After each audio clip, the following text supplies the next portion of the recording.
Allez, là, c'était vraiment un grand classique de l'année de terminale, le rire, le propre de l'homme. Henri Bergson, le philosophe du rire, et notamment dans le rire essai sur la signification du comique qui était paru le 1er mai 1900. Vincent Cespedes, bonjour. Bonjour. Vous êtes philosophe, vous aimez rire d'ailleurs. Et oui, bien Bergson, sûr.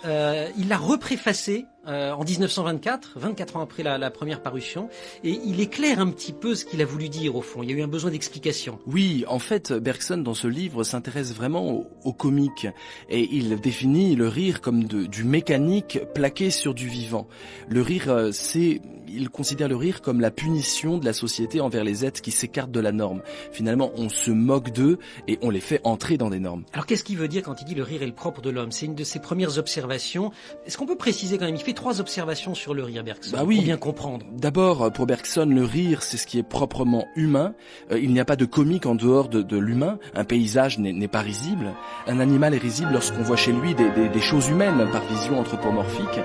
Et puis le rire s'accompagne toujours d'une forme d'indifférence pour Bergson. À un moment, l'émotion, l'affection est mise de côté. Ça s'adresse à l'intelligence pure. Le rire aussi a une signification sociale. C'est un rire en commun. Le rire est toujours le rire d'un groupe. Bergson 1900, avec cette nouvelle parution 1924 et la préface, est-ce qu'aujourd'hui des philosophes continuent à penser le rire, à dire ce qu'est le rire dans le monde moderne? Bien sûr. Alors il y avait Nietzsche, qui est un grand philosophe du rire. Il disait dans Par-delà bien et mal, j'irais jusqu'à risquer un classement des philosophes suivant le rang de leur rire.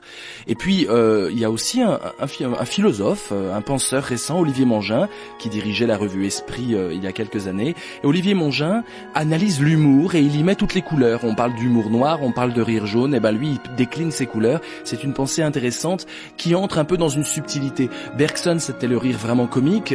Maintenant on est à une description beaucoup plus fine du rire et je pense que nos humoristes nous aident beaucoup. Vincent Cespedes, merci beaucoup. Vous êtes, je le rappelle, philosophe.